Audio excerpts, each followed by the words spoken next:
Bila zan ta. Bila ne zaka yi a bila? Na ba. Bila zan ji. Ka san an kasa na auren Zara Buhari ne, to shine na ce to bari in je in gaya Baba Buhari babu wanda ya cancanta Zara ta aura in ba Honorable Gudaje ka zaura ba. Wane?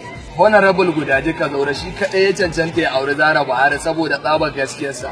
Waye Gudaje mutum ne? Shi yake wakiltar Roni Gwiwa yan kwashe Federal Constituency of the State. That is why I say let them lift it now, because still now our economic is doing like this. It's doing like this. It's blinking, shaking, blinking, shaking. So even not because of this strong man, General Buhari, is about to sink in at all.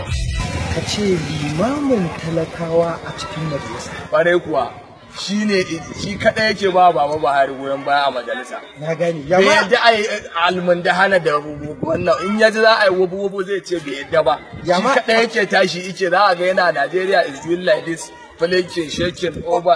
Kware. To ai baka sani ba. Ai ni ta dalilin shi shiga aikin ɗan sanda. Lokacin da na shiga aikin ɗan sanda, ai constable ne ya kula da mu kwarai da gaske. Bayan ya tafi majalisa, takarda kawai ya rubuta aka bani.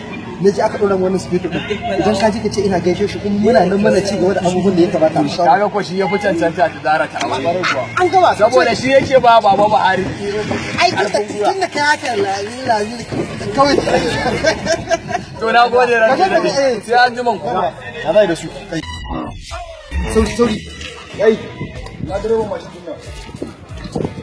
A kafe tada, ka gan shi, ka gara. Oh, ina ID card din mashin din nan. ID card? ID card din mashin din ba? Ga ID card din ke. Ku ji Allah sauke ku lafiya. Lafiyar ce suka wana. Kuma sai na gaya Baba Buhari har yanzu ba ku daina karɓar cin hanci ba. Cin hanci ne.